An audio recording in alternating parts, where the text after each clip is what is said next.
එතර වන්නට සසරින් මෙදී නිවනින් නිවී සැනසෙන්නට මඟ සොයා යන ලෝසතුන් උදෙසා මහා කරුණාවෙන් ලොවක් නිවාසනහාලෝ තථාගත ලෝතර බුදුරජාණන් වහන්සේ විසින් දේශනා කොට වදාළ 84000ක් වූ ධර්මස්කන්ධයෙන් බෙදක් ඔබේ දසමන සමසන මේ පින්වත් හෝරාවේ මේ උතුම් දේශනාව පැවැත්වීමට ධම්සභා මණ්ඩපයේට වැඩම කොට වැඩ හිඳින පින්වත් අපගේ ස්වාමීන් වහන්සේ පූජනීය අලුත්ගම පඤ්ඤාසාර ස්වාමීන් වහන්සේ අපි හැමදෙනාම සාදු නාද පවත්වමින් පිළිගනිමු.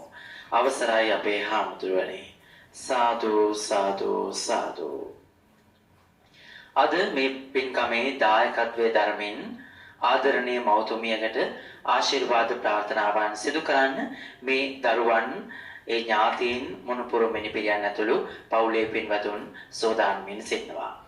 සම්බුද්ධ ශාසනය වෙනුවෙන් ස්වකීය මෙහෙවර ඉටු කරන ඒ උතුම් වූ පින්කම්වලදී නිරන්තරයෙන්ම හිත මිත්‍රාදීන් හා එක්වෙමින් ඒ පින්කම්වලට සහ සම්බන්ධ වී කටයුතු කරන සිය 80 වන ජන්මදිනයේ යෙදෙන කුසුමා ගුණපාල ආදරණීය මෞතුමියට සෙත් ප්‍රාර්ථනා කිරීම ආරමුණු කරගනිමින් එකී පින්කම් වලට නිරන්තරයෙන්ම සම්බන්ධ වෙමින් බෞද්ධ ආමාත්‍යාලයත් එවැගේම සම්බෝධි විහාරස්ථානයේ වගේම තවත් විහාරස්ථාන එලෙසින්ම ඇසුරු කරමින් තමන්ගේ ජීවිතය සාදු ජීවිතයක් බවට පත් කරගෙන තිබෙන මංජුලා වික්‍රමරත්න එම මැතිණිය ප්‍රධාන පවුලේ සියලු දෙනා දූ දරුවන් එක් වී අද මේ පින්කම සංවිධානය කරනවා.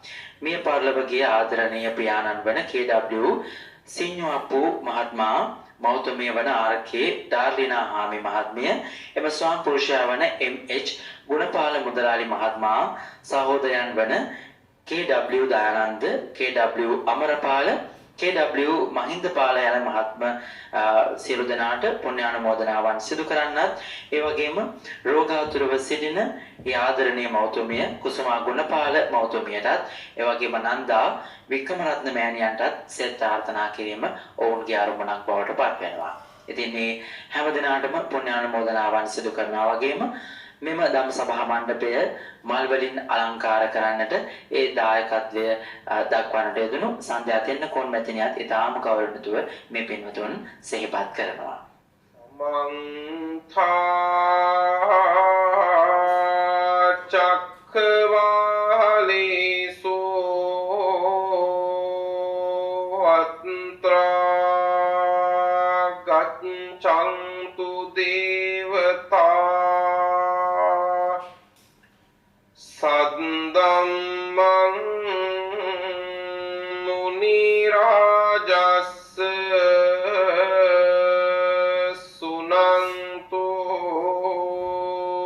සග්ග මොක්ඛදං සාදු සාදු සාදු. ධම්ම ශ්‍රවණ කාලෝ අයං බදන්තා ධම්ම ශ්‍රවණ කාලෝ අයං බදන්තා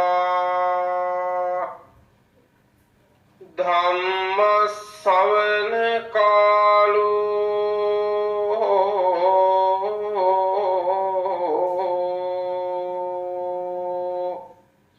අයං භදන්තා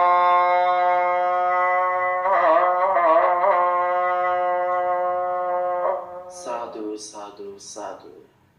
නමෝ තස්ස භගවතු අරහතෝ සම්මා සම්බුද්දස්ස නමෝ තස්ස භගවතු අරහතෝ සම්මා සම්බුද්දස්ස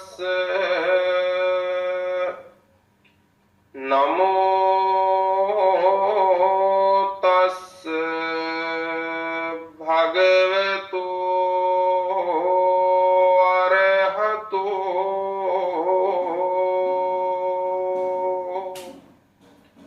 සම්මා සම්බුද්දස්ස ධස්ස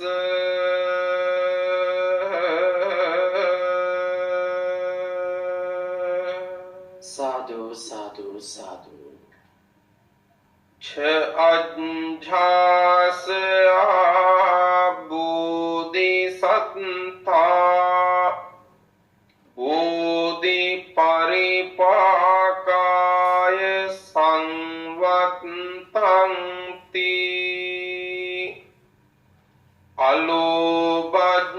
अलोभज्जासया च बोधिसत्ता लोभे दोष दस साविनो अधो संजासया च बोधिसत्ता दोषे दोष दस साविनो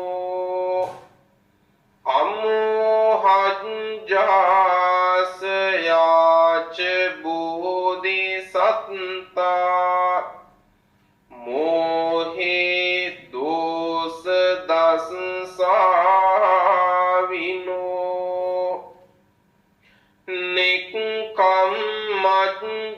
निक्कम्मज्जासया च बोधिसत्ता घरावासी दोष दस साविनो पविवेकज्जासया च बोधिसत्ता गण संघनिकाय दोष दस साविनो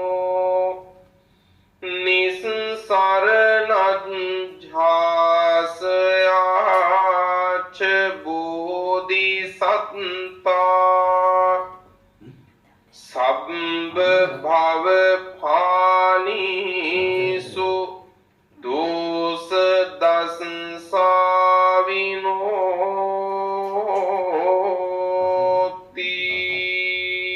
සාදු සාදු සාදු सद्धर्म श्रवणाभिलाषी श्रद्धा संपन्न गुणवंत पिन्नुතුනි තුන්ලොවක් සනසාවදාළ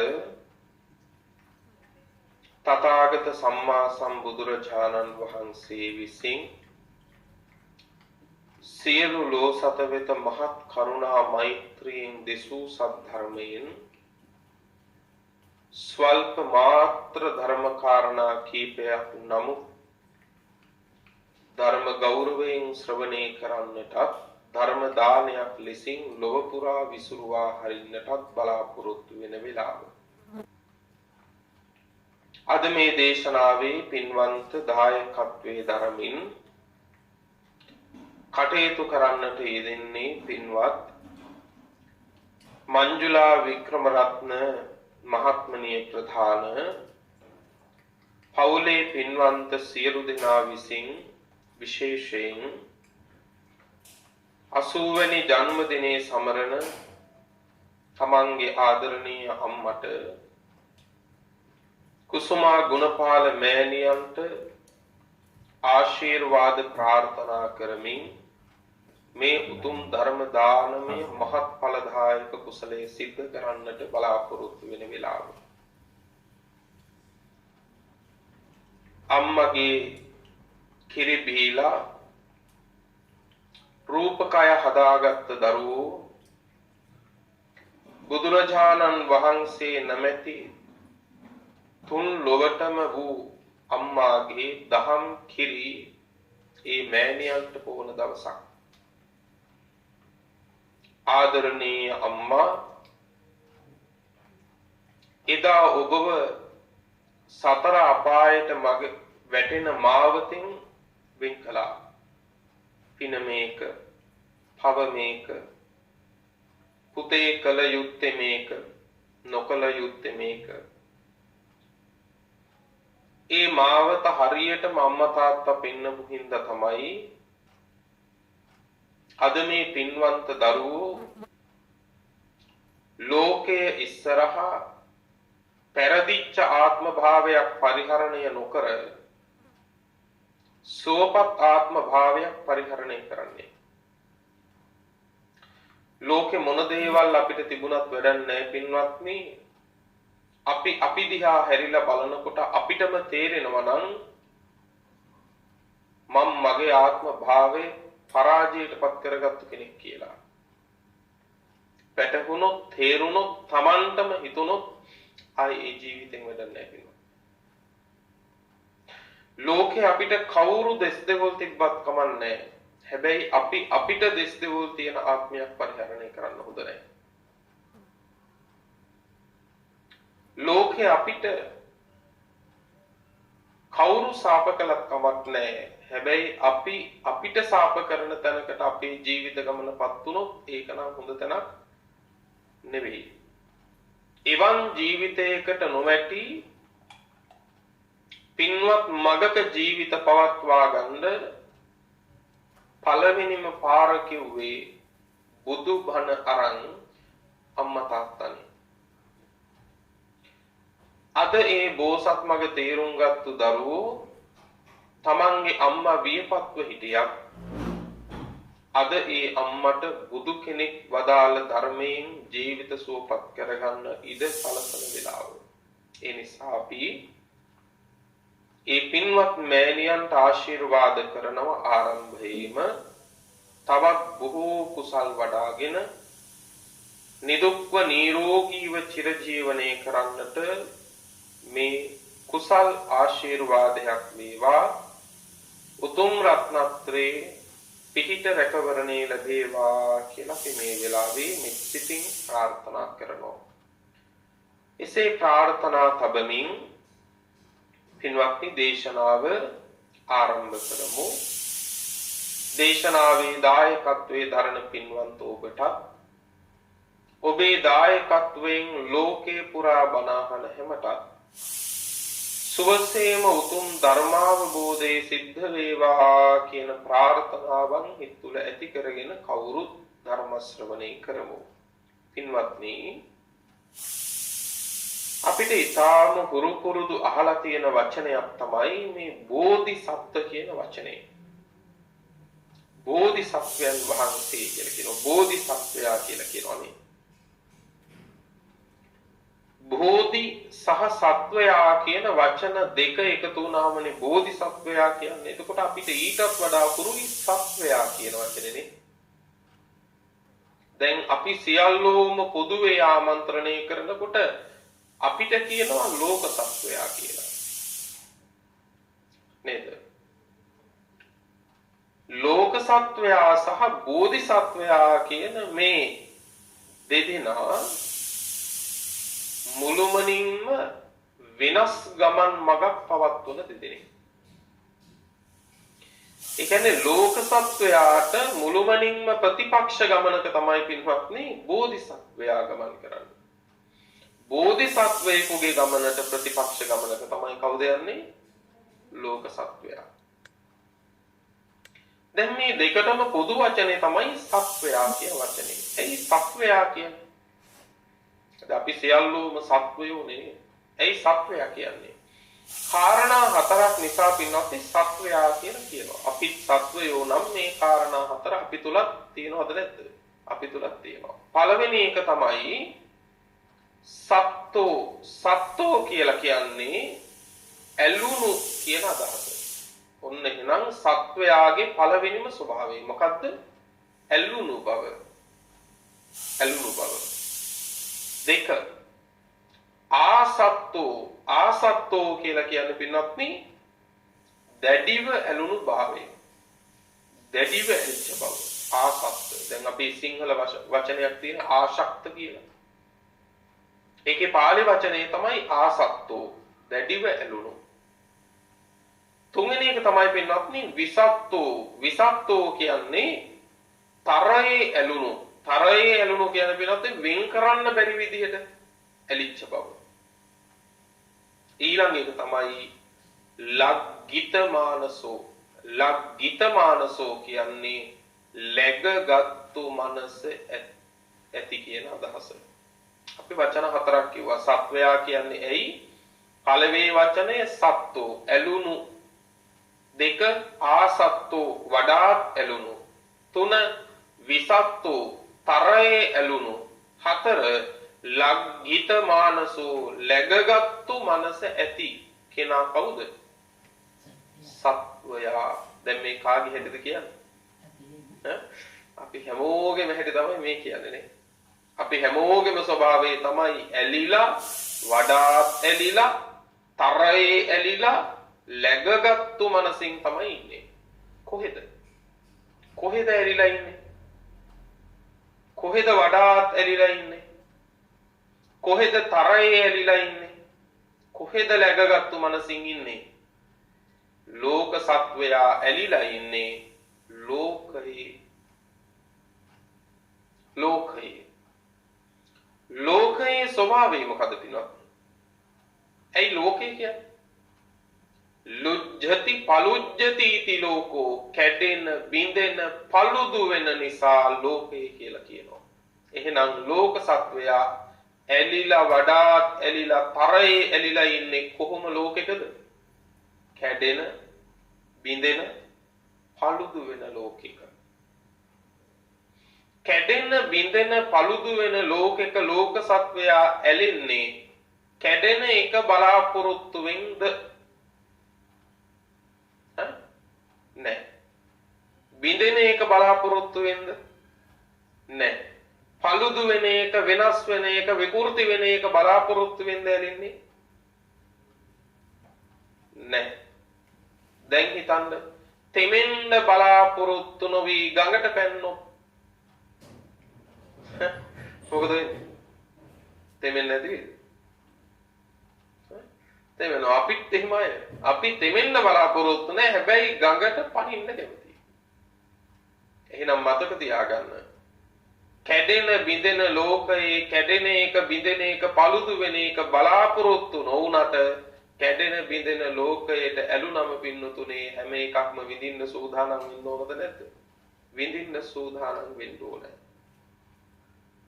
ලෝක සත්වයා ඇලිලා ඉන්නේ එතකොට කැඩෙන බිඳෙන පළුදු වෙන ලෝකයක. ඒ නිසා ලෝක සත්වයා බොහෝ දුක් අනුභව කරන කෙනෙක්. බොහෝ දුක් අනුභව කරනවා. අතීතයේ යම් දුකක් වින්දා නම් ඊට වඩා දුක් අනුභව කරන්න තියෙනවා කැඩෙන බිඳෙන ලෝකයක ඇලිච්ච ලෝක සත්වයාට අනාගතේ. වැටුණානේ. ඒ නිසා තමයි කිව්වේ බුදුරජාණන් වහන්සේ එක තැනක සූත්‍රයක් තියෙනවා පින්වත්නි, පොක්කරණී කියලා සූත්‍රයක්. පොක්කරණී කියලා කියන පින්වත්නි දියවිලට. යොදුන් 50ක් දිග, යොදුන් 50ක් පළල, යොදුන් 50ක් ගැඹුර තියෙන දියවිලක් තියෙනවා. යොදුන් 50 ගානේ දිග පළල ගැඹුර. මේ මහ විල කපුටෙකුට වුණත් වතුර බොන්න තරම් කටමට්ටම් පිරීලා. දැන් මේ දියවිල ළඟට පින්වත්නි මිනිස්සෙක් ඇවිල්ලා කුසතන පත්‍රයක් අරගෙන මේ දියවිලේ ඔබනවා. ඔබලා ගොඩට අරගෙන ගසලා දානවා. දැන් මේ කුසතන පතාගටත් වතුර ටිකක් එනවද නැද්ද? එනවා. හැබැයි ඒ කුසතන පතාගට එන වතුර වැඩිද නැත්නම් අර මහ දියවිලේ වතුර වැඩිද? මහා දියවිලේ වතුරත් එක්ක බලද්දි මෙච්චරයි කියලාවත් අපිට කියන්න පුළුවන්ද කුසතන පතකට එන වතුර? බෑ. බුදුරජාණන් වහන්සේ වදාලා මහණෙනි යන්නේ වගේ තමයි කිව්වා. චතුරාර්ය සත්‍ය අවබෝධ නොකළොත් යමෙක් චතුරාර්ය සත්‍ය අවබෝධ නොකළොත් එසේ අවබෝධ නොකරන්නා වූ පුද්ගලයා යම් දුකක් සංසාරයේ පෙරමින්දා යම් දුකක් සංසාරේ පෙරවින්දන පෙරවින්ද දුක් ගැන පින්වත්නි අනෙක් සූත්‍රවල දේශනා කරනවා. කොහොමද? අම්මා වෙනුවෙන් මැඩුවයි කිව්වා සතර මහා සාගරයට වඩා. එකම පියෙක් වෙනුවෙන් ඇඬුවයි කිව්වා සතර මහා සාගරයට වඩා. තමන් මැරිච්ච වාරවල ඇටකටු ගොඩ කළොත් එහෙම ඒ ඇටකට ගොඩ ලොකුයි කිව්වා පින්වත්නි වේකුල්ල පර්වතයට වඩා.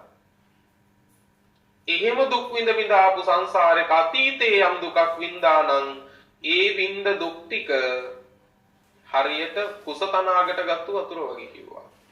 හැබැයි චතුරාර්ය සත්‍ය අවබෝධ නොකළොත් මේන් පස්සේ විඳින්න තියෙන දුක මොන වගේ කිව්වද?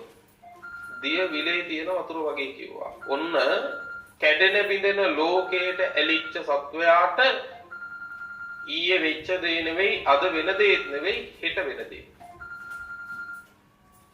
ඔක තමයි ස්වභාවය. නමුත් පින්වත්නි, ලෝක සත්වයා කැඩෙන බිඳෙන ලෝකයක ඇලිලා ලෝකයේ බොහෝ දුක් අනුභව කරනකොට බෝධිසත්ව කියලා කියන්නේ කාටද? සත්ත්‍ය කියන්නේ ඇලුණු, බෝධිසත්ව කියන්නේ එහෙනම් චතුරාර්ය සත්‍ය අවබෝධයේහි ඇලුණු කෙනාට කියනවා කවුරු කියලාද? බෝධිසත්වයා කියලා. චතුරාර්ය සත්‍ය අවබෝධයේහි ඇලිච්ච කෙනා උතුම් ධර්මාවබෝධය කර ගැනීම කියන කාරණේහි ඇලිච්ච සත්වයා හැම වෙලාවක් ගානෙම පින්වත්නි කැඩෙන බිඳෙන ලෝකය පින්වත්නි නඩත්තු කරන්න පවත්වන්න නෙවෙයි දඟලන්නේ, අවබෝධ කරගන්නට වීරිය කරනවා පින්වත්නි. බුදුවරයන් වහන්සේ නමක් විසින්ම අවබෝධ කරගෙන දේශනා කරන චතුරාර්ය සත්‍යය. එතකොට සම්මා සම්බුදුරජාණන් වහන්සේ නමක්, පසේ බුදුරජාණන් වහන්සේ නමක් මේ ධර්මය අවබෝධ කරගන්න පින්නතුනේ පරෝපදේශයක් නැතිව වෙන කාගේවත් මඟ දැක්වීමක් නැතුව පින්නතුනේ. එතකොට බුදුරජාණන් වහන්සේට කියනවා ඒ නිසා මහ බෝධිසත්වයන් වහන්සේ කියලා. ලෝතුරා බුදුබවම ප්‍රාර්ථනා කරගෙන ලෝතුරා බුදුබවම පින්වත්නි අවබෝධ කර ගැනීම පිණිස බුද්ධකාරක ධර්ම සම්පූර්ණ කරන උත්තමයන් වහන්සේට තමයි කියන්නේ මහ බෝධිසත්වයන් වහන්සේ කියලා. එසේ ලෝතුරා බුදුබව පිණිස පින්වතුනේ මහ බෝධිසත්වයන් වහන්සේ බුද්ධකාරක ධර්ම සම්පූර්ණ කරන බෝසත් අවදියේ පින්වත්නි අදහස් 6ක් මුල් කරගෙන බුද්ධකාරක ධර්ම සම්පූර්ණ කළා. අදහස් කීයක් මුල් කරගෙනද? අදහස් 6ක් මුල් කරගෙන තමයි බුද්ධකාරක ධර්ම සම්පූර්ණ කළේ. මොනවද මේ අදහස් 6? පළවෙනිම අදහස තමයි පින්වත්නි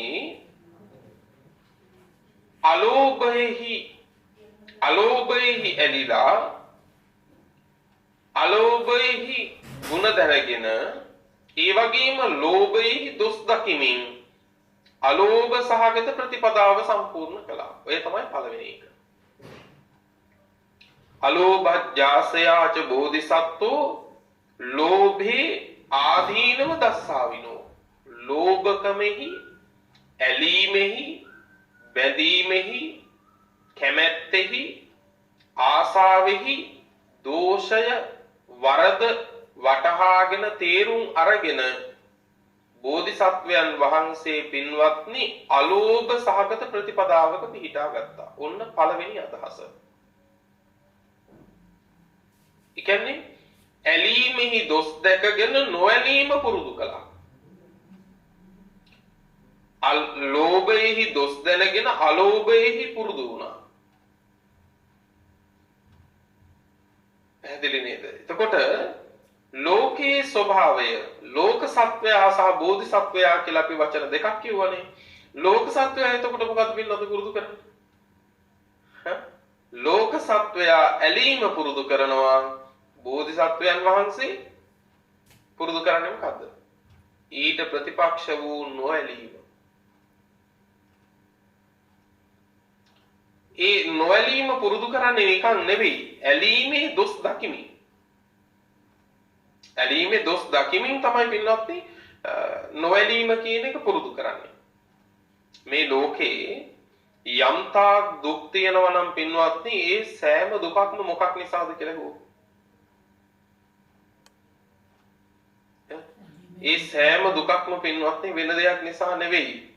සබ්බන්තං ඡන්ද මූලකං ඡන්ද නිදානං ඡන්தோහි මූලං දුක්ඛස්ස. ඒ සෑම දුකක්ම අතීතයේ යම් දුකක් වින්දානම් වර්තමානයේ යම් දුකක් විඳිනවා නම් අනාගතයේ යම් දුකක් විඳිනවා නම් ඒ හැම දුකක්ම උපදින්නේ මතක තියාගන්න කැමැත්ත නිසා. දැන් ඒක සරලව හිතන්න පුළුවන්. ඔබ ජීවත් වන ඔබේ ගම තියෙනවානේ. ඔබේ ගමේ හැමෝම මැරෙනවද නැද්ද? හැමෝම මැරෙනවා. හැමෝම මැරුණම ඔබ අඬනවද? ඔබේ ගමේ හැමෝම මැරුණම අඬනවද? නැහැ. හැබැයි සමහරු මැරුණම අඬනවද නැද්ද? මොකක්ද ඒ වෙනස? මැරෙන ක්‍රමයේ වෙනසක්ද? මරණය එකයි. එතකොට පිරිසක් මැරුණම අඬන්නත් පිරිසක් මැරුණම නොඅඬා ඉන්නත් මොකක්ද තියෙන වෙනස? යමෙකුගේ මරණය පිළිබඳව අපි අඬන්නේ නැත්නම් ඒකට හේතුව තමයි ඒ අයගේ හිතේ නෙවෙයි අපේ හිතේ ඒ අය එක්ක ඇලීමක් නැහැ.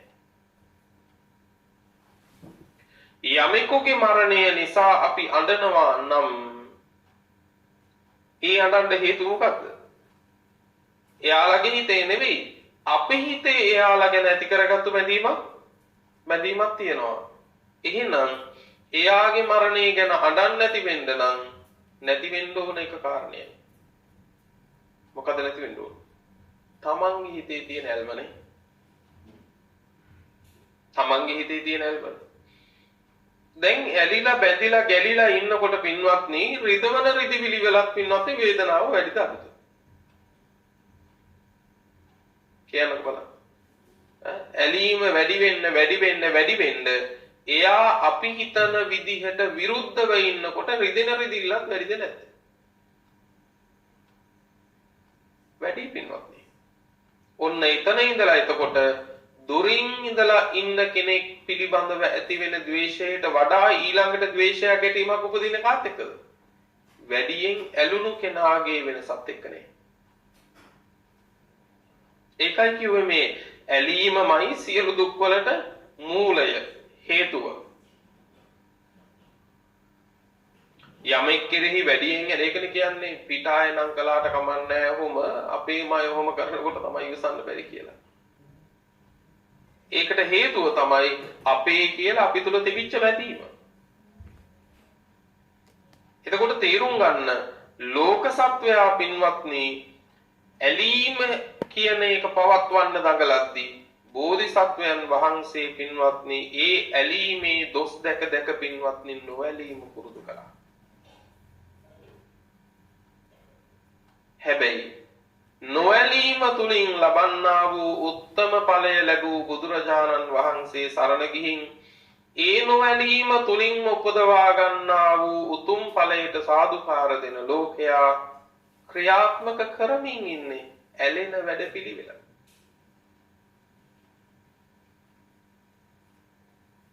නේද?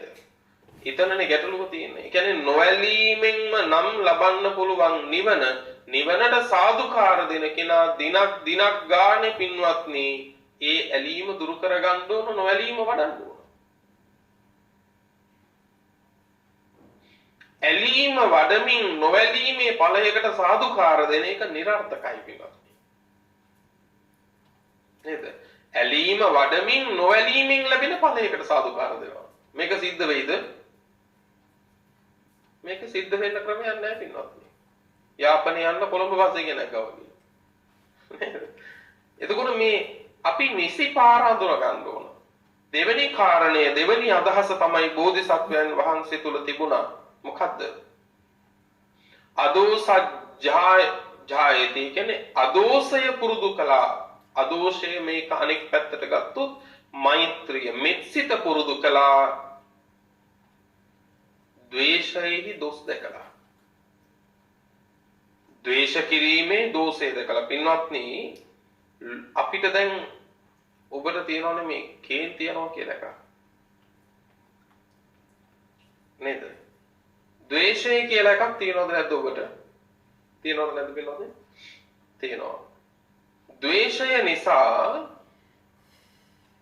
ද්වේෂයම හේතු කරගෙන පින්වත්නි හතර අපායන් නිදහස් වෙච්ච කෙනෙක් ඉන්නවා. ද්වේෂය නිසායි මං හතර අපායන් ගැලවුණේ කියලා එහෙම කෙනෙක් ඉන්නවා. එහෙම නැහැ. ද්වේෂය නිසා මනුස්ස ලෝකේ උපතක් ලබාගත්තු කෙනෙක්. අහලා තියෙනවා.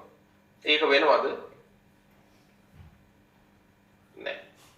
ද්වේෂය නිසා චාතුරු මහරජකෙ ඉපදිච්ච කෙනෙක් නෑ. ද්වේෂය නිසා තාවතිංස දෙවියන් අතරට ගියපු කෙනෙක් ඉන්නවද පින්නතොයි? නෑ. එහෙනම් ද්වේෂය නිසා සුගතියේ ඉපදිච්ච කෙනෙක් ද්වේෂය නිසා සුගතියේ ඉපදිච්ච කෙනෙක් නෑ. ද්වේෂය නිසා ඉපදුණු තරමක් ඉපදුනේ නියත වශයෙන් කොහෙද? දුගතියේ. ඒක අපි තාම හොඳින් දන්නවද නැද්ද? දන්නවා. ඒත් ඔයත්තන්ට ද්වේෂය නෝද නැද්ද? ඒක කේන්ති යනවද නැද්ද? කේන්ති යනවානේ. එතකොට අපි දන්නවා නියත වශයෙන්ම මේ ද්වේෂය අපි මෙලවදී අපි ද්වේෂය හිතට ගන්නකොට අපි සංසාරයේ සතර අපායට කරුණු මෙලවදීම හදනවා. මම මේ හදන්නේ හතර අපායේ වැටෙන්න කාරණයක් කියලා තමන්ට සතුරුකමක් කරගනිමින් සතර අපායේ මෙලවදීම හැදුවට අපිට පින්වත් තේරෙන්නේ මම මේ සතර අපායට වැටෙන එකක් නේද මේ වඩන්නේ කියලා. එතකොට ද්වේෂයේ ආදීනව මේවා කියලා පින්නතුනේ දැනගත්තා කියලා ඒ දැනීම අපිව රකින්න උපකාර කරගෙන නැහැ අපිව. නේද? ද්වේෂය නිසා සුගතියේ ඉපදිච්ච කෙනෙක් නැහැ. ද්වේෂය නිසා ඉපදුනම දුගතියේ කියලා දන්නවා අපි. නමුත් ඒ දැනගත්තු දේ අපිව රකින්න පාවිච්චි වෙලාද? පාවිච්චි වෙලා නැහැ පින්නතුනේ. එතකොට ඒ ආදීනව මෙනෙහි කර එදා බෝධිසත්වයන් වහන්සේ මොකද කළේ? ද්වේෂයේ දොස් දැක පින්වත්නි ද්වේෂය දුරු කළා. හරියට ඉවසුවා. ද්වේෂයේ දුක ඊට වඩා වැඩි සංසාරේ හැදෙන. පළවෙනි එක එතකොට ඇලීමේ දොස් දැක මහ බෝධිසත්වයන් වහන්සේ නොඇලීම පුරුදු කළා. දෙක ද්වේෂයේ දොස් දකිමින් අද්වේෂය කියන එක පින්නතුනේ පුරුදු කළා. බුදුහාමුදුරුවෝ වදාලා කකචූපම කියලා සූත්‍රයක් තියෙනවා මජ්ක්‍ධිම නිකායේ. කියක් උපමාව. දෙපැත්තෙන් අල්ලලා කපන කියක් තියෙනවනේ. එහෙම දෙපැත්තෙන් අල්ලලා කපන කියතක් අරගෙන පන පිටින් ඉන්න ඔබේ අතපය ආදී ශරීර අවයව කෑලි වලට මිනිස්සු දෙන්නේ කපනවා. දැන් ඔබ පන පිටින් වෙන මිනිස්සු දෙන්නේ කර කියත දෙපැත්තෙන් අල්ලගෙන ඔබේ ශරීර අවයව එකින් එක පන පිටින්ම කපනවා. බුදුරජාණන් වහන්සේ මොකද්ද කළ අවවාදේ? මහණෙනි, එහෙම කැපුම් පාර කනකොට ඒ කපන මිනිස්සු දෙන්නගෙන කැපුම් පාර ලබන කෙනාගේ හිතේ යම් කිලුටක් ඇති වුණොත් මතක තියාගන්න. මහණෙනි, ඒ ශ්‍රාවකයා මං වදාළ බුද්ධ වචනේ පිළිගත්තු කෙනෙක් නෙවෙයි කිව්වා. මොකක් කළොත්ද? දෙපැත්තෙන් අල්ලලා පන පිටින් අපේ අතපය කපද්දී ඒ කැපුම් පාර කාගෙන වුණත් කපන මිනිස්සු ගැන හිත කිලුටු වෙනවා නම් ඔහු බුද්ධාවාදේ කරපු කෙනෙක්, බුද්ධාවාදේ පිළිගත්තු කෙනෙක් නෙවෙයි කිව්වා. දැන් අපි බලන්න ඕන පින්නොත්නේ අපිට නැගෙන ද්වේෂයත් එක්ක අපි කොතනද ඉන්නේ කියලා. බුදු කෙනෙක්ගේ ශාසනය කියලා කියන්නේ අපිට හිතෙන ප්‍රමාණ වලින් සතුට හදා ගන්න පුළුවන් දැන් හොඳයි දැන් ඇති කියලා හිත හදා ගන්න පුළුවන් ශාසනයක් නෙවෙයි. මේ ශාසනය තුල ප්‍රමාණය වෙන්න ඕන අපිට ඕන ප්‍රමාණය නෙවෙයි බුදු කෙනෙක් පෙන්වන ප්‍රමාණයයි. දැන් ලෝකේ සාතිශය බහුතරේ සතුට වෙන්නේ අපිට ඇති කියලා හිතන ප්‍රමාණය. සමහර කෙනෙක් මම පන්සිල් රකින්නවා ඒ ඇති. පන්සිල් රකින්න එක උගන්වන්න බුදුවරු පහළ වෙන්න ඕනකම නෑ. මම මේ කියන්නේ පන්සිල් රැකලා වැඩක් නැහැ කියන එක නෙවෙයි. නමුත් බුද්ධ ශාසනයක පන්සිල් රකින්න එක උත්තම ඵලය නෙමෙයි. තවත් සමහර කෙනෙක් කියනවා මම දන් දෙනවා ඒ නිසා ඇති. අපිට ඕන තැන් වලින් සතුටු වෙන්න බුදු කෙනෙක්ගේ ශාසනයක බෑ. බුදුරජාණන් වහන්සේ පෙන්නපු ප්‍රමාණය තමයි අපේ ප්‍රමාණය වෙන්න ඕන. සමහරව කියනවානේ සෝවාන් වුණොත් ඇති මේ ආත්ම භාවය යන්තම් කියලා. නෑ, සෝවාන් ඵලය කියලා කියන්නේ භව 7කට සංසාර දුක් ඉතුරු වෙච්ච තැනක්. හැබැයි බුදුරජාණන් වහන්සේ කියන්නේ මහණෙනි මං අසුරු සැනක් ගහන මොහොතක්වත් භවේ වර්ණනා කරන්නේ බුදුරජාණන් වහන්සේ මේ දේශනාව කළේ මේ ආත්ම භාවයේම පින්නතුනේ උතුම් නිවන විඳින්නයි. මේ ආත්ම භාවයේම නිවන විඳින්නයි. සෝපාක මහරහතන් වහන්සේ නිවන් සුව විඳිනකොට අවුරුදු 7යි. සෝපාක මහරහතන් වහන්සේ අවුරුදු 7ේදී අපි මේ සාදුකාර දෙන නිවන් සුව විඳින්න පටන් ගත්තේ. හිතන්න බලන්න එතකොට. ඊළඟට සුඛ සාමණේරයන් වහන්සේ, පඬිත සාමණේරයන් වහන්සේ වයස අවුරුදු 7යි. නිවන වින්දා. ඒ නිසා දෙවන බුදුරජාණන් වහන්සේ බෝසත් අවදියේ පින්වත්නි අකුසල පසෙහි දොස් දකමින් කුසල පස වැඩුවා. තුන්වෙනි කාරණේ කියනවා මෝහයේහි දොස් දකිමින් පින්වත්නි අමෝහය කියන එක පුරුදු කළා. ලෝකේ යමෙක් ඇලෙනවා නම්, ලෝකේ යමෙක් ගැටෙනවා නම් ඒ දෙකටම මූලය මොකද්ද පින්වත්නි? මෝහයයි. ලෝකේ යමෙක් ඇලෙනවා නම්, ලෝකේ යමෙක් ගැටෙනවා නම් ඒ දෙකටම මූලය මෝහය. මෝහය කියලා කියන්නේ පින්වත්නි මොකද්ද? ඒ ඇලෙන දේවල් වල, ගැටෙන දේවල් වල යථා තත්ත්වය තේරෙන්නේ නැතිකම. නේද? ඇලෙන දේ, ගැටෙන දේ යථා තත්ත්වය අපිට තේරෙන්නේ නැහැ. යමක් කෙරෙහි ඇලෙනකොට තේරුම් ගන්නවා නම් මේ ඇලිච්ච එකේ අපි ඇලුනේ ඒ ඇලුණු මොහොතේදී විච්ච රූපේ හින්දා. හැබැයි එතන ඉඳලා සිද්ධ වෙන්නේ මේ රූපය මොකක් වෙන එකද? වෙනස් වෙන එක. ඔන්න ඔය වැටහීම තියෙනවා නම් මෝහය දුරු කරගෙන ඇලෙනවද? ඇලෙන්නේ නැහැ පින්වත්නි.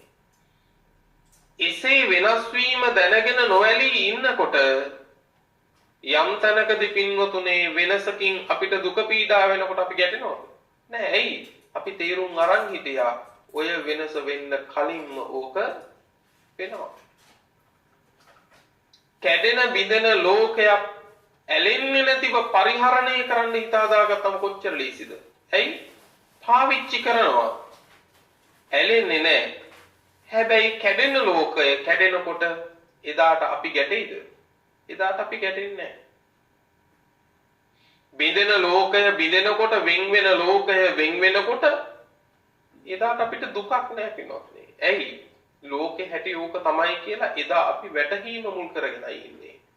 හැබැයි ඒකට මෝහය දුරු වෙන්න ඕන. මෝහයේ දොස් දකිමින් අමෝහය පින්වත්නි ඇති කරගන්න පින්වත්නි බෝධිසත්වයන් වහන්සේ දා කටයුතු කළා. ඊළඟ පින්වත්නි අදහස තමයි බෝසත් අවදී පාරමී දන් පුරනකොට මොකද්ද?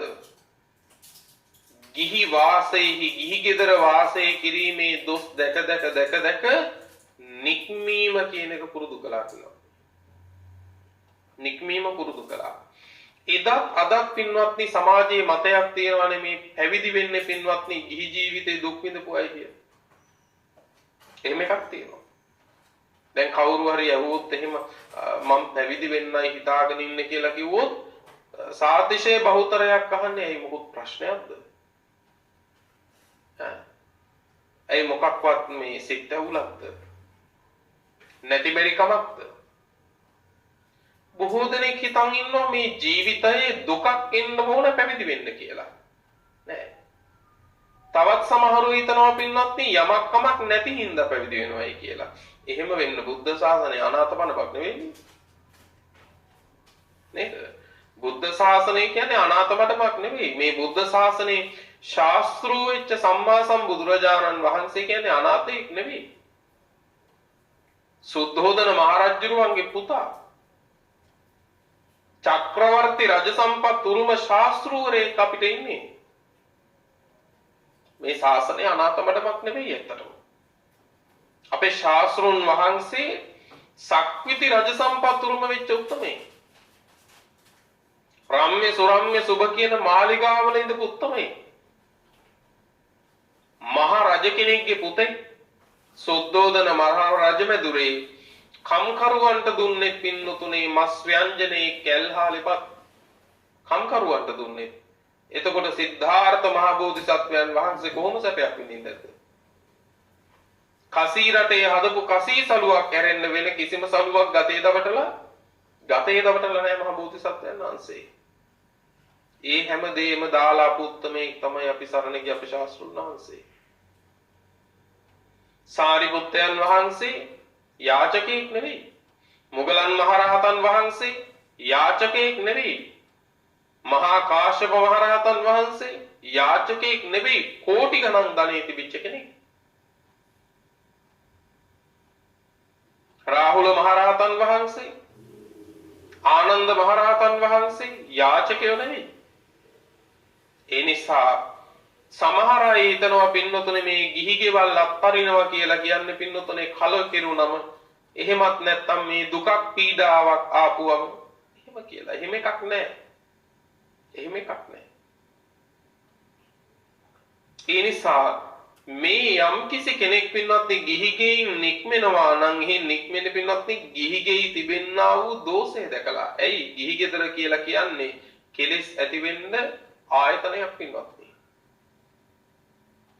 ගිහි ගෙදරක ඉන්න ඔබට පංච නීවරණ එක්ක බොහෝ සෙයින් ගනුදෙනුව පවත්වන්න වෙනවද නැද්ද? පංච නීවරණ ධර්ම එක තමයි මේ ගමන පවත්වන්න වෙන්නේ. නේද? ಗುಣ පුරනවා සමහර අය සීලාදී ಗುಣ පුරනවා. හැබැයි මතක තියාගන්න ඔබ මොනතරම් ගිහි ගෙදර ඉඳලා ಗುಣ පිරුවත් එකක් පිරෙන්නේ නැහැ. මොකක්ද? දානාදිය සීලාදිය මොනතරම් පිරුවත් එක කාරණයක් නම් උතන හිඳලා පුරන්නම බෑ. මොකක්ද? නික්ඛම්මේ කියන එක. පුළුවන්ද? බෑ පිළිගන්න. නික්ඛම්මේ පුරන්න බෑ. නික්ඛම්මේ කියන්නේ නික්මීමනේ. නික්මීම කියන එක පුරුදු කරන්න බෑ ගිහි ගෙදර තවත් ඉඳ. ඔබ මැරෙන තුරා ගිහි ගෙදර හිටියත් මොන ගුණ පිරුණත් නික්කම්මේ පිරෙන්නේ නැහැ. එතකොට පින්වත් එදා මහ බෝධිසත්වයන් වහන්සේ ගිහි ගෙදර වාසය කිරීමේ දොස් දැකලා නික්මුණා පින්වත්නි. මේ සිද්ධාර්ථ බෝසත් අවදී විතරක් නෙවෙයි ගිහිගේ අත්තර දාලා ගියේ. සසරේ කොච්චර වාරයක් පින්වත්නි මහා ධනස්කන්ධය අතහැරලා පින්වත්නි උන්වහන්සේ නික්මුණද? ඊළඟ අදහස තමයි උන්වහන්සේ තුල තිබිච්ච පින්වත්නි මහත් පිරිසක් එක්ක ගනුදෙනු කිරීමේ ඇසුර පැවැත්වීමේ දොස් දැකලා උදකලා භාවයේ පුරුදු කළා. ඔන්න බලන්නකො නිවන පිණිස ආර්ය සත්‍ය අවබෝධයේ පිණිස උන්වහන්සේලා එදාගේ පටිසෝතගාමී පිළිවෙලක උඩුගම්බලා. අද අපිට තනියම ඉන්න බෑ. අපිට හුඟක් අය ඉන්න ඕන. යම් තැනක පින්නතුනේ ඇසුරට පිරිස වැඩි නම් එතන ඉඩ හැදෙන්නේ කෙලෙස් නැසීමට නෙවෙයි කෙලෙස් වැඩිවීමටමයි. කෙලෙස් වැඩිවීමටමයි. මොකද ලෝකයේ එකතු වෙන තරමට ඇසුරට ලං වෙන තරමට ඒ ලං වෙන හැමෝම පින්වත්නි නොකල යුතු කතා නොකර කල යුතු කතාව කරන අයද නැත්නම් කල යුතු කතාව නොකර නොකල යුතු කතා කරන අයද? ඔය දෙකෙන් වැඩියෙන්ම වෙන්නේ පිරිස එකතු වුණාම නොකල යුතු කතාව කරලා කල යුතු කතාව නොකර ඉන්න අය. ඒ හැම එකක් ගානේ අකුසලයේ වැඩෙනවද නැද්ද?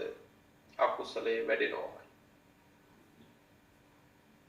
ඒ අකුසලයේ අසවල නිසා යුනේ කියලා යට දෙන්න බෑ. ඒ නිසා කුදකලා භාවය බොහෝම වටින දෙයක් පින්නතුනේ ශාසනික ප්‍රතිපදාවකදී ඔබටත් මටත්. ඒ නිසා එදා මහ පිරිසක් එක්ක ඉන්න එකේ දොස් දකිමින් පින්නතුනේ මහ බෝධිසත්වයන් වහන්සේ නිරන්තරව පුදකලා භාවයේ පින්වත්නි පුරුදු කළා ප්‍රගුණ කළා. අන්තිම කාරණේ කියනවා පින්වත්නි මොකද්ද? බෝධිසත්වයන් වහන්සේ බෝසත් අවදියේ පින්වත්නි මේ නොඑක් සත්ව ප්‍රජාවගේ දොස් දැකලා මනුස්ස ලෝකේ උපදිනවා, තිරිසන් ලෝකේ උපදිනවා, പ്രേත ලෝකවල උපදිනවා, නිරයේ උපදිනවා, දෙවියන් අතර උපදිනවා. හැබැයි මේ කොතන ඉපදුනත් ඒ හැම කෙනෙක්ම පින්වත්නි සතර අපායේ මහගෙදර කරගත්තු ගමනට යනවා. සුගතියට ඇවිල්ලා පින්නතුනේ අවීචියටම වැටෙනවා. ආපහු අවීචියේ කල්ප ගණන් පැහිලා පින්නතුනේ ආයේ දුකසේ පින්වත්නි සුගතියට එනවා. සුගතියට ආපු තැන සුගතියේදී කර්ම හදා ගන්නවා ආයේ අවීචියටම යන්න. කොච්චර දෝෂයක්ද බලන්නකො පින්වත්නි. අන්න ඒ දොස් සමූහය දැකලා පින්වත්නි මහ බෝධිසත්වයන් වහන්සේ බෝසත් අවදියේ යම් තැනක මේ ලෝකේ ඇලෙනවා නම් ඒ ඇලීමෙන් පින්නතුනේ හිත ගලවා ගන්න කටයුතු කළා. නිස්සරණේ හිත පවත්ව ගත්තා. මෙන්න මේ අදහස් 6 පුරුදු කරමින් තමයි උන්වහන්සේ බුද්ධ කාරක ධර්ම සම්පූර්ණ කළේ. ඒ බුද්ධ කාරක ධර්ම සම්පූර්ණ කරද්දී පින්වතුනේ උපාය 4කින් සම්පූර්ණ කළා. බුද්ධ කාරක ධර්ම පාරමී ධර්ම උපාය 4කින් සම්පූර්ණ කළා. මේ අදහස් වල ඉඳලා පළවෙනි උපාය ක්‍රමය තමයි පින්වත්නි අනවශේෂ සම්හරණය. අනවශේෂ කියන්නේ ඉතිරි නැතිව පිරුවා. කවදාකවත් බුද්ධ කාරක ධර්ම ඉතිරි කළේ නැහැ පින්වත්නි. හැමදේම ඉතිරි කරන්නේ නැතිව ඒ ධර්ම සම්පූර්ණ කළා. ඒ නිසා අද උන්වහන්සේට ආපස්සට ලැබෙන සියලු සත්කාර සම්මාන ආදී කිසි අඩුවක් නැහැ පින්වත්නි. කිසි අඩුවක් නැහැ. උන්වහන්සේ කවදාකවත් බුද්ධ කාරක ධර්ම ඉතිරි කරලා පිරුවේ නැහැ. ඉතිරි නොකර පිරුවා පින්වත්නි. ඒ කියන්නේ දැන් ඉවසීම කියන එක පුරනවා නම් මගේ අත කැපුවොත් ඉවසනවා. මගේ පය කැපුවොත් විතරක් මං ඉවසනවා කියලා එකක් නැහැ. යම් තාක් දේ කරනවද ඒ තාක් ඉවසනවා. ඉතිරියක් නැහැ. මගේ හැබැයි ජීවිතේ නැති කරන්න ආවොත් නම් ඉවසන්නේ නැහැ කියලා එකක් නැහැ. උන්වහන්සේ ඒත් ඉවසනවා. හැබැයි අපේ එතකොට ඒවයි අඩුවක් තියනවද නැද්ද? අපේ ඒ දේවල් වල අඩුවක් තියෙනවා. අපි කියනවා ඉවසීමේ සීමාවක් තියෙනවා කියලා. ඒ කියන්නේ එතනින් එහාට අඩුයි. එතනින් එහාට අඩුයි කියන එකයි කියන්නේ මේ. නමුත් මහ බෝධිසත්වයන් වහන්සේගේ බෝසත් අවදී එහෙම එකක් නෑ පින්නත්. අසවල් දෙය දෙන්නේ නැහැ කියලා එකක් නෑ.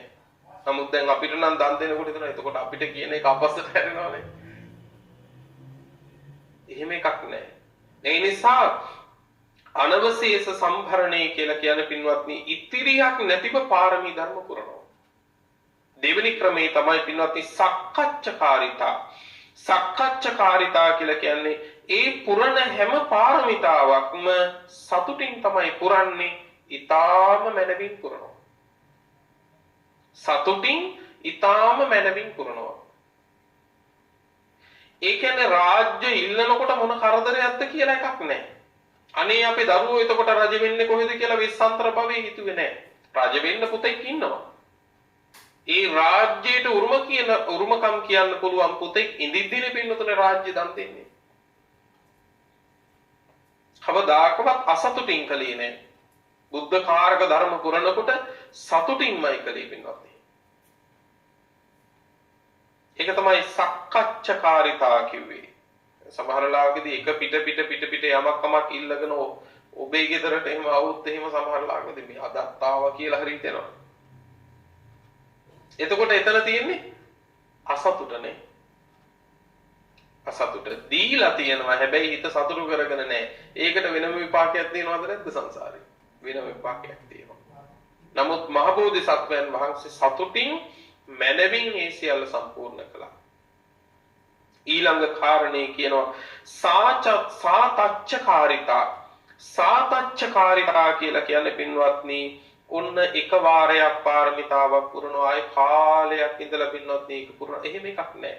අතරක් නැතිව නිරන්තරවම පින්නතුනේ ඒ ලෝතුරා බුදු බව පිණිස පිරිය යුතු බුද්ධ කාරක ධර්ම එක පෙළට පූර්ණේ කරනවා. එක පෙළට පූර්ණේ කරනවා. දැන් සමහර අවස්ථා තියෙනවනේ පින්වත්නි අපේ ජීවිතවල ගත්තම පාරමිතාවක් ගණයට ගෙන කුසල ප්‍රතිපදාවක් දැන් පුරනවා.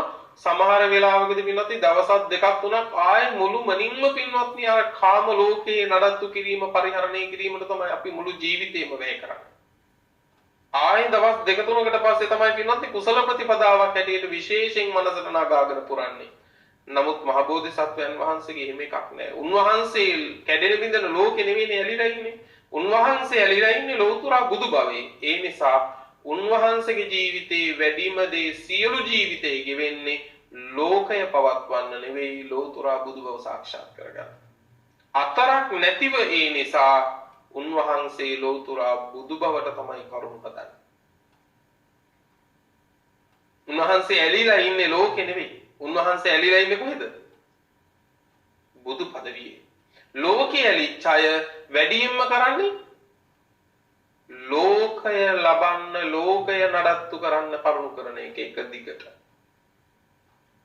බෝධියෙහි ඇලුණු බෝධිසත්වයන් වහන්සේ ඒ උතුම් පදවිය පිණිස තමයි බුද්ධකාරක ධර්මවල තමයි ඇලෙන්නේ හැමදාම හැම මොහොතකම.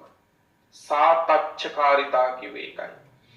ඊළඟ එකට කියනවා පින්වත්නි චිර කාලාබී බොහෝ කාලයක් තිස්සේ ගුණ ධර්මයේ පූර්ණේ කළා. කෙටි කාලයක් නෙවෙයි නැවත බොහෝ කාලයක් පින්වත්නි ගුණ ධර්ම ටික බුද්ධ කාරක ධර්ම සම්පූර්ණ කළා. බොහෝ කාලයක්. මෙන්න මේ විදිහට පින්වතුනේ බෝධිසත්වයන් වහන්සේ අදහස් 6ක් ඇතිව උපාය ක්‍රම 4කින් බුද්ධ කාරක ධර්ම සම්පූර්ණ කරලයි ලෝතර සම්මා සම්බුද්ධ රාජ්‍යයට පත් උනේ ඔබ වෙනුවෙන් මම වෙනුවෙන්. මේ අදහස් යම් දිනක අපි ආර්ය සත්‍ය අවබෝධය කරන්නට නම් මේ අදහස් අපහසුවෙන් හෝ ඇති කරගත යුතු වෙනවා. මොකද අනුසෝතගාමි මාවතේ සතර අපා දුක් සංසාර දුක් තියෙනවා. හැබැයි අනුසෝතගාමි මාවතේ උතුම් නිවන නැහැ. පටිසෝතගාමි වෙන්න නම් මේ අදහස් අනුව අපේ ජීවිත පවත්වන්න දැන් පුරුදුතාවයක් ඇති කරගත යුතුයි. ඒ සඳහා මේ දේශනාව උපකාර වේවායි ප්‍රාර්ථනා කරමින් දේශනාව නිමාවට පත් කරනවා. අද මේ දේශනාවේ පින්වන්ත දායකත්වය ධර්මින් කටයුතු කළේ පින්වත් මංජුලා වික්‍රමරත්න මහත්මනිය ප්‍රධාන පවුලේ පින්වත් සියලු දෙනා